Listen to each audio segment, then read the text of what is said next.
est 13 h à Abidjan. Bonjour à tous, voici les titres de l'actualité de ce jeudi 1er mars.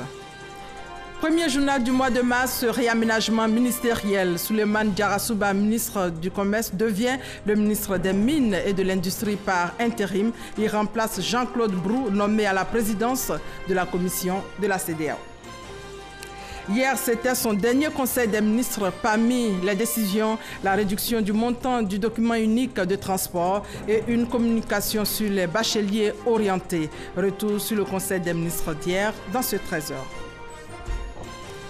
L'immatriculation des entreprises industrielles débute ce jeudi 1er mars. Plus de 1000 entreprises sont visées, mais avant, il y a eu une séance d'information et de sensibilisation des acteurs. Voilà pour les titres. Bienvenue à tous. On ouvre par ce réaménagement ministériel. Souleymane Diarra-Souba, ministre du Commerce, devient le ministre des Mines et de l'Industrie par intérim. Il remplace Jean-Claude Brou, nommé à la présidence de la commission de la CEDEAO. Jean-Claude Brou qui prend fonction aujourd'hui à Abuja. Écoutons Patrick Hachi, secrétaire général de la présidence. Communiqué de la présidence de la République. Le président de la République, son Excellence M. Alassane Ouattara, a procédé ce jeudi 1er mars 2018 à un réaménagement technique du gouvernement. Ainsi, sur proposition du Premier ministre, chef du gouvernement, M. Souleymane Diarra-Souba, ministre du Commerce, de l'Artisanat et de la promotion des PME, est nommé ministre de l'Industrie et des Mines par intérim. Fait à Abidjan le 1er mars 2018. Réaménagement qui intervient après la nomination de Jean-Claude Brou à la présidence de la commission de la CEDEAO. Il prend fonction ce jeudi 1er mars. Avant son départ pour Abuja pour entamer ses nouvelles fonctions, l'ancien ministre de l'Industrie et des Mines a été reçu par le chef de l'État Alassane Ouattara hier. Au sortir de l'audience, Jean-Claude Brou s'est engagé à relever le défi. Extrait. J'ai voulu, effectivement, à travers cette audience que m'a accordée le président de la République, prendre ses conseils, ses recommandations pour la mission qui m'a été confiée. Vous savez que le président a pratiqué les institutions internationales, il a pratiqué la CEDEAO, il a eu à exercer les fonctions de président de la conférence des chefs d'État, donc il a une connaissance très profonde de la CEDEAO. Et donc, il était tout à fait normal que je vienne prendre des conseils avisés pour que je puisse mener à bien cette mission. C'est un grand honneur qui m'est fait et bien sûr, c'est également pour la Côte d'Ivoire un honneur de pouvoir présider la commission de la CEDEAO. Et donc, il est important que nous mettions tout en œuvre pour réussir cette mission. Jean-Claude Brou, le nouveau président de la commission de la CEDEAO, prend fonction aujourd'hui donc à Abuja. Hier, c'était son dernier conseil des ministres. Parmi les dossiers sur la table, la situation des nouveaux bacheliers et la réduction du montant du DUT, le document unique de transport. Le compte-rendu de Viviane Aimé. Au nombre des mesures adoptées par le Conseil des ministres de ce mercredi 28 février sous la présidence du chef de l'État, il y a l'importante réduction sur la taxe prélevée sur le transport routier de marchandises, dit document unique de transport DUT.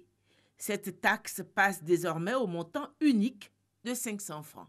Le DUT, antérieurement fixé entre 1 000 et 4 000 francs CFA en fonction de la charge utile de véhicules de transport ou de la nature de produits transportés, donc est réduit de 1 000 à 4 000 à un montant aujourd'hui unique de 500 francs CFA, quelle que soit la charge utile des véhicules de transport et quelle que soit la nature du produit transporté. Cette mesure vise premièrement à harmoniser ce tarif avec celui qui est pratiqué dans les pays de la sous-région. Deuxièmement, il est question de le baisser et donc de le rendre plus accessible de façon justement à en simplifier l'application, de façon à ce que désormais ce tarif soit appliqué effectivement à la totalité des services de transport routier de marchandises par route. Le gouvernement ivoirien vient de faire un pas de plus dans l'adoption de l'énergie solaire qui peut, si ses coûts sont maîtrisés, améliorer sensiblement les conditions de vie des populations ivoiriennes, même celles vivant dans les hameaux les plus reculés. En effet, le Conseil des ministres a ratifié l'adhésion de la Côte d'Ivoire à l'Alliance solaire internationale ASI. L'ASI est une plateforme de coopération entre les pays en voie de développement à fort potentiel solaire et les pays développés qui disposent de technologies avancées dans ce domaine. Elle a pour objectif d'augmenter de manière significative la production d'électricité solaire dans les pays du Sud, partis à l'accord. La Côte d'Ivoire sera présente au sommet de l'Alliance solaire internationale qui se réunira du 9 au 12 mars à New Delhi, en Inde. Le Conseil des ministres a aussi fait l'état des orientations et affectations des bacheliers 2017. De l'avis du Conseil, des réformes doivent être apportées. Le Conseil a relevé un certain nombre de défis auxquels notre système d'enseignement supérieur est confronté. Il s'agit notamment du faible quota de bacheliers scientifiques, donc il faudra sans doute y trouver des solutions. Il s'agit des capacités relativement faibles des universités publiques de Côte d'Ivoire. Le gouvernement fait sa part, puisque, comme vous le savez, l'université de Mans désormais est ouverte et le gouvernement a en projet les ouvertures des universités de San Pedro et de Bondoukou. Mais tout cela ne va sans doute pas être suffisant. Donc, il faudra là aussi faire de gros efforts pour absorber la majorité des bacheliers. Et troisièmement, on peut également relever la nécessité de réformer les formations BTS pour les adapter mieux au marché de l'emploi en Côte d'Ivoire. Par ailleurs, le Conseil a enregistré plusieurs nominations dans différents départements ministériels. Notons que ce Conseil des ministres est le dernier auquel assistait le ministre Jean-Claude Brou de l'Industrie et des Mines avant son départ pour occuper le fauteuil de président de la commission de la CEDEAO à Abuja. Et justement, Jean-Claude Brou, nouveau président de la commission de la CEDEAO, prend fonction aujourd'hui donc à Abuja. Immatriculation des entreprises industrielles, démarrage ce jeudi 1er mars. Ce sont plus de 1000 entreprises hors zone qui sont invitées à se faire immatriculer. Mais avant, il y a eu une rencontre d'information et de sensibilisation sur le sujet. Le point avec Cheikh Koné. À partir de ce jeudi 1er mars, les unités industrielles installées en dehors des zones industrielles devront prendre attache avec l'Agence de gestion et de développement des infrastructures industrielles. C'est en substance le message véhiculé par Youssouf Ouattara, directeur général de l'AGEDI, aux opérateurs économiques venus nombreux à cette rencontre d'information et d'échange. Ce que l'État vise au travers de ce décret, c'est de faire en sorte que tous les opérateurs qui, pour des raisons ou d'autres qui peuvent être quelquefois objectives, qui n'étaient pas installés dans nos différentes zones industrielles, puissent être désormais recensés, soient reconnus. L'opération débute du 1er mars au 31 décembre 2018. Plus de 1000 unités industrielles sont concernées par cette phase d'identification, au terme de laquelle une commission délivrera aux concernés une attestation d'enregistrement après le paiement d'une somme forfaitaire de 25 000 francs CFA. Après le 30 décembre, ceux qui sont situés hors zone industrielle, qui ne se feront pas immatriculer, ça veut dire qu'ils veulent rester dans l'anonymat, dans l'informel. En ce moment, on peut commencer des actions de sanctions, de coercition qui peuvent aller jusqu'à la fermeture de leurs unités. Cette phase d'identification doit permettre aux autorités gouvernementales de constituer une base de données fiable des opérateurs industriels établis en dehors des zones industrielles pour notamment les identifier et les prendre en charge. C'est une bonne approche parce que laisser des zones prospérer hors zone industrielle présente des risques pour la population et pour l'environnement. Dans un passé récent, aucun test ne définissait clairement les conditions d'implantation d'une unité industrielle, ce qui explique la prolifération de plusieurs usines en plein centre-ville. Ce décret vient ainsi baliser et encadrer les procédures d'installation des usines en Côte d'Ivoire. Au niveau du transport, un prêt de 60 milliards de francs CFA pour 450 autobus, c'est un prêt de la banque d'origine tchèque. Il y a une signature de convention de financement entre cette banque et l'État de Côte d'Ivoire. Mariam Sissé et Cheikh Koné. Le projet d'acquisition de nouveaux bus annoncé par la Sotra en début d'année prend forme. Après la signature de contrat avec le partenaire Iveco Bus, le gouvernement ivoirien a procédé à la signature de la convention de financement ce mercredi avec la banque tchèque CSOB. Un financement d'un montant d'environ 60 milliards de francs CFA. Pour la mise en œuvre de cette opération d'achat, la banque CSOB a décidé d'accompagner l'État de Côte d'Ivoire pour la totalité des ressources attendues. Cette acquisition devra permettre à la Côte d'Ivoire d'assurer non seulement la mobilité urbaine de la ville d'Abidjan, mais également d'assurer sa mission de protection de l'environnement. Prenant en compte les questions donc, de difficultés de trafic à Abidjan, prenant en compte également la nécessité de réduire donc, la pollution donc, à Abidjan, cette opération permet donc d'intégrer des bus articulés, une double capacité par rapport aux bus actuels, mais également avec la Petrosi qui est en partenariat donc, dans cette opération, de pouvoir utiliser donc, le gaz, diminuer donc, la pollution, mais également de réduire donc, les charges opérationnelles donc, au niveau donc, de la SOTRA.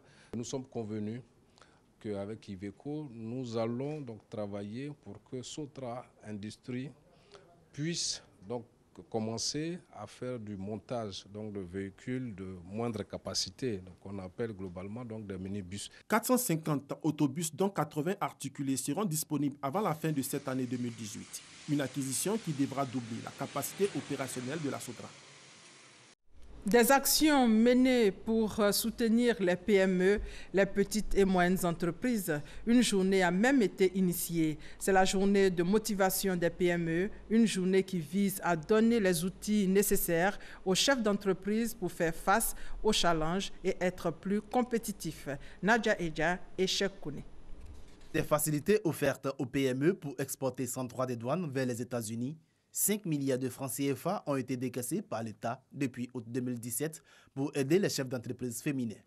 Ahmed Diomandé, directeur de cabinet du ministre du Commerce, a particulièrement invité les femmes à s'activer afin de bénéficier de ce fonds. Il faut dire que 5 milliards, avec les besoins que nous avons au niveau des entreprises, c'est peut-être pas beaucoup. Il faudrait que ces femmes-là, d'abord, je dirais, le message leur soit porté, et ensuite qu'elles se pressent aux portes pour solliciter ces prêts. On a jusqu'à la date d'aujourd'hui à peine 264 millions, moins de 300 millions qui ont été octroyés. Être une entreprise formellement constituée et avoir un bon plan d'affaires, ce sont quelques-unes des conditions requises pour avoir le prêt. Les potentiels bénéficiaires ont accueilli la nouvelle avec espoir. Ça nous a apporté plus le renforcement dans nos activités parce qu'on avait vraiment besoin de ce fonds-là. Une présentation sur le thème « Détenez les outils pour devenir les futurs champions de l'Afrique » et des partages d'expériences ont animé cette cérémonie. Pour Joseph Amissa, initiateur de cette journée, le chef d'entreprise doit disposer d'outils nécessaires pour mener à bien son entreprise. On essaie d'améliorer le savoir-faire de nos membres de sorte à ce qu'ils rentrent dans la barque des futurs champions et même qu'ils soient les pilotes de ces champions. Lors de cette cérémonie, 91 chefs d'entreprise formés aux techniques de gestion ont reçu leur certificat de fin de formation. Au chapitre justice, la coalition ivoirienne pour la Cour pénale internationale a tenu sa 14e conférence trimestrielle internationale sur le thème « Droit et raison d'État ». Cette rencontre est une tribune d'échange entre les populations et les experts nationaux et internationaux, nous dit Abou Sanogo. Raison d'État et droits de l'homme. Thème au cœur de la 14e conférence trimestrielle internationale de la Coalition internationale pour la Cour pénale internationale. Tribune d'échange entre les populations, les organisations de la société civile, les institutions étatiques et les experts nationaux et internationaux, la raison d'État et le respect des droits de l'homme sont, selon la Coalition ivoirienne pour la Cour pénale internationale, indissociables. La raison d'État s'applique à un moment où les droits de l'homme sont violés pour résoudre une situation, mais en même temps nous disons que la raison de droit ne doit pas freiner les libertés des individus, car c'est pour les individus que l'État travaille, mais il faudrait que la raison des droits soit faite dans les normes pour ne pas empiéter tout le temps sur la liberté des personnes. Nous disons que les deux vont de pair, mais ce sont des deux faces et on ne peut pas dissocier. Donc en même temps qu'on respecte par rapport à la raison d'État, en même temps il faut respecter les droits humains. La raison d'État est-elle source de violation des droits humains? Les défis et enjeux de la lutte contre l'impunité face à la raison d'État et les efforts de l'État de Côte d'Ivoire pour garantir un État de droit. 3 sous-thèmes développés par des experts. Tant qu'il y aura des États, il y aura l'État de droit. Mais l'État de droit doit être l'exception. Ça ne doit pas être la règle. De son côté, la Côte d'Ivoire s'est résolument engagée dans la lutte contre l'impunité. Cette rencontre s'inscrit dans le cadre des activités commémorant le 20e anniversaire de la coalition ivoirienne pour la Cour pénale internationale. Destination Paris pour parler du Salon international de l'agriculture. Le cacao de Côte d'Ivoire et son chocolat étaient à l'honneur au stand de la Côte d'Ivoire. Sur place, des enfants de la diaspora de 5 à 15 ans ont participé à un atelier de formation. Formation pour présenter les différentes étapes de la production du cacao à la fabrication du chocolat. Le reportage de notre envoyé spécial, Noël Niagno. Il y a 1000 chocolats, mais il n'y a qu'une seule Côte d'Ivoire. Et cette Côte d'Ivoire-là est le premier producteur de cacao au monde avec 40% de l'offre mondiale. Une performance à maintenir, une fierté nationale à entretenir chez les tout-petits. Pour cet exercice, une cinquantaine d'enfants de la diaspora de 5 à 15 ans participent à cet atelier. De la pépinière à la production, une découverte chez ces enfants née pour la plupart sur les bords de la Seine à Paris. Puis la réalisation du chocolat par un artisan. Enfin, les échanges pour s'assurer des acquis ont constitué le menu de l'atelier visiblement entraînant pour les enfants. Quant aux objectifs, ils sont de 3 ordres. Le premier objectif que nous visions, c'est déjà d'informer les enfants sur le fait que leur pays, la Côte d'Ivoire, est le premier pays producteur mondial de cacao, que ces enfants puissent s'approprier la fierté de leur pays, qui est une fierté nationale. Et troisièmement, c'est de permettre aux enfants de s'habituer à la dégustation des produits chocolatés et de créer des vocations, pourquoi pas, de chocolatiers qui vont pouvoir porter haut la tablette ivoirienne. En attendant de porter haut la tablette ivoirienne, les enfants ont eu une juste récompense de leurs efforts. Ils ont reçu des diplômes remis par des producteurs de café cacao à Paris pour la circonstance, le ministre de la production animale et des dirigeants de structures sous tutelle. Jeudi, ce sera au tour de jeunes Français de découvrir le cacao de Côte d'Ivoire et son chocolat. En santé, l'humanité marque une halte pour penser aux maladies dites rares ou orphelines. Une maladie rare, c'est une maladie qui touche moins d'une personne sur 2000. Davis Soyo et Issa Yeo Chona, attention, les images peuvent choquer. La drépanocytose, l'hémophilie, la maladie des os de verre, la maladie de l'homme de pierre et le syndrome de Vaquez font partie du groupe des maladies rares. 80% de ces pathologies sont d'origine génétique et touchent au moins une personne sur 2000. Considérées comme un problème de santé publique, ces 8000 maladies rares sont en voie de banalisation. Pourtant, chaque semaine, 5 nouvelles pathologies sont découvertes dans le monde, touchant au moins 0,2% de la population. Appelées également maladies orphelines, du fait du manque de financement pour permettre aux chercheurs de mieux les cerner et les vaincre. Le 28 février de chaque année est décrété Journée mondiale des maladies rares. L'objectif, sensibiliser la population sur les répercussions de cette pathologie sur la vie des malades, renforcer la collaboration dans la lutte contre ce fléau et mobiliser des fonds pour la recherche et la prise en charge des personnes affectées. Il y a donc des maladies rares et des maladies connues. On peut citer le paludisme, la tuberculose et le VIH-Sida. Pour la période 2018-2020, le Fonds mondial met à la disposition de la Côte d'Ivoire plus de 124 milliards de francs CFA. Ces fonds seront à la disposition des différents programmes de lutte contre ces pandémies, ici même en Côte d'Ivoire, nous dit Mamadou Kouassi. 124 milliards 346 millions de francs CFA.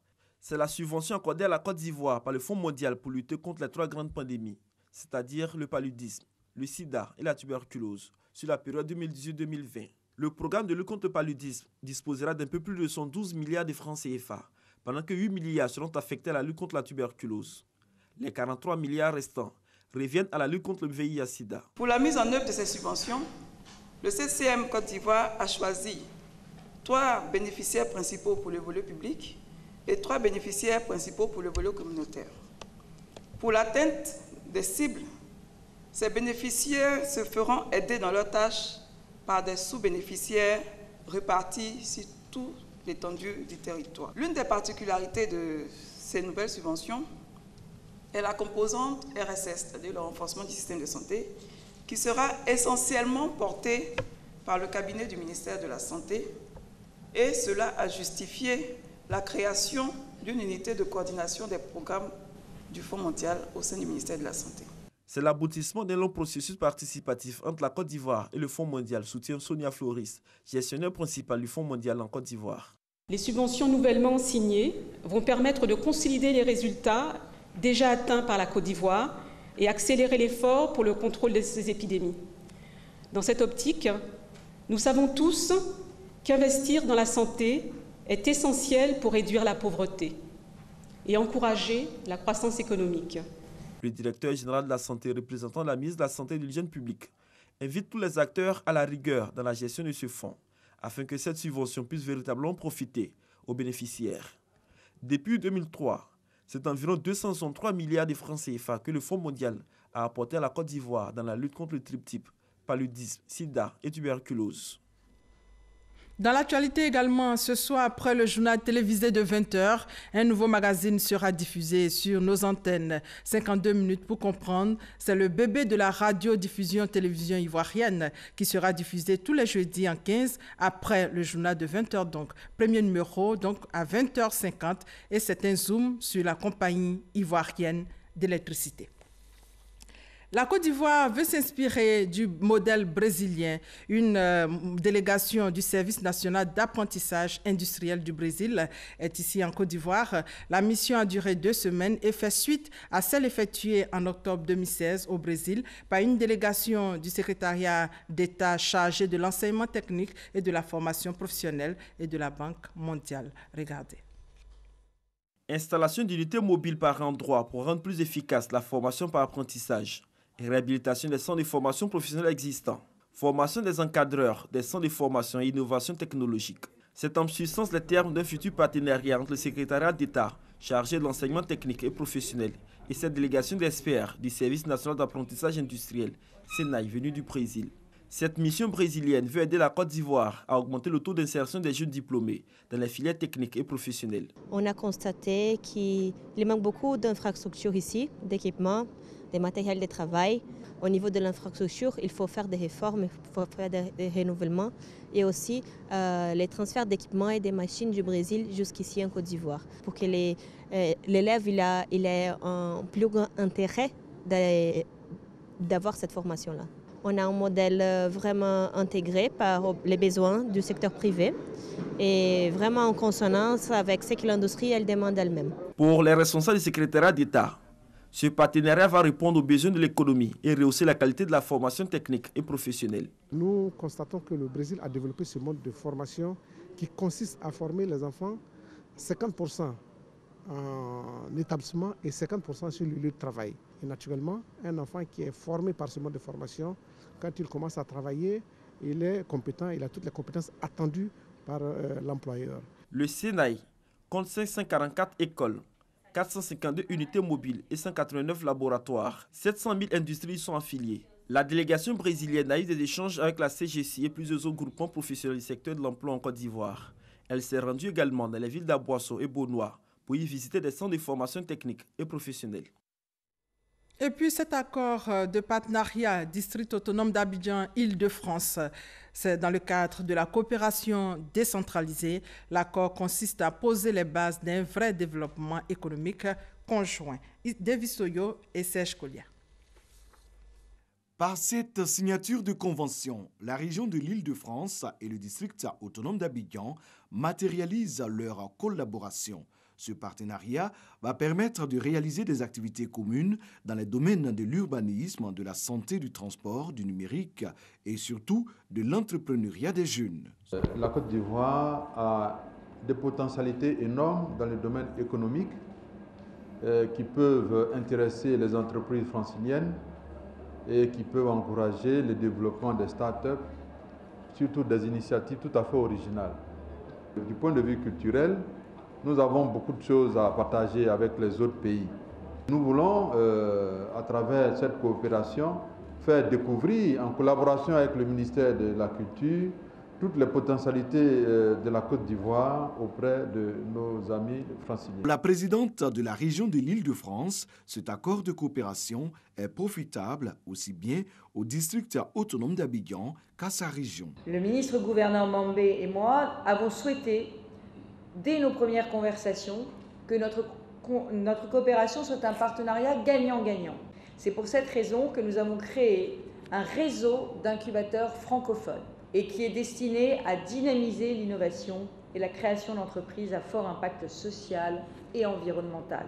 En Île-de-France, à Abidjan, mais aussi dans toutes les villes partenaires de ce réseau d'incubateurs, qui permettra à terme l'accompagnement de 200 start-up et la formation de 900 jeunes entrepreneurs à l'innovation sociale et environnementale. Valérie Pécresse a été élevée au rang de commandeur dans l'Ordre national de Côte d'Ivoire. Elle a reçu également les clés de la ville d'Abidjan.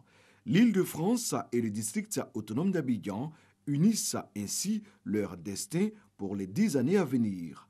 Toujours dans le cadre de sa visite en Côte d'Ivoire, Valérie Pécresse a visité une université de la ville d'Abidjan. Objectif, échanger avec étudiants et responsables sur la qualité de la formation. Hors de nos frontières, au moins 15 personnes ont été tuées et une dizaine d'autres blessées dans une collision ferroviaire dans le nord de l'Égypte. Un train de marchandises et un train de passagers sont entrés en collision. 6 travailleurs humanitaires, dont un de l'UNICEF, ont été tués dimanche lors d'une attaque en Centrafrique. Ils exerçaient dans le domaine de l'éducation. Le récit de Sidonie Davila Waka. En Centrafrique, une nouvelle attaque endeuille le milieu humanitaire. Un employé de l'UNICEF et 5 autres coopérants dans le domaine éducatif ont été tués par balle par des assaillants non identifiés. Le Fonds des Nations Unies pour l'enfance, particulièrement choqué par ce drame, condamne cette attaque contre des coopérants humanitaires qui venaient pour améliorer la vie des populations les plus vulnérables. Le porte-parole du gouvernement centrafricain a lui aussi condamné ces assassinats. Dans la zone du nord-est du pays, 2 groupes armés rivaux s'opposent. Le Mouvement national pour la libération de la Centrafrique et le groupe Révolution et Justice. Les violences émanant de ces groupes sont en recrudescence en Centrafrique depuis 1 an, selon le rapport de l'organisme onusien UNICEF. En août dernier, des inconnus avaient tué 6 volontaires de la Croix-Rouge dans le sud-est, 1 mois à peine après la mort d'un autre humanitaire tué par un groupe armé non identifié dans la ville de Bangassou. Pour terminer, rappelons ce réaménagement ministériel. Souleymane Diarra-Souba, ministre du Commerce, devient le ministre des Mines et de l'Industrie par intérim. Il remplace Jean-Claude Brou, nommé à la présidence de la commission de la CEDEAO. Jean-Claude Brou, le nouveau président de la commission de la CEDEAO, qui prend fonction aujourd'hui à Abuja. Et voilà, c'est la fin de ce 13h supervisé par Michel Mambo, à la réalisation Alain Poka, Sophie Brou et au prompteur Aurélia Droukula. On se retrouve donc à 20h.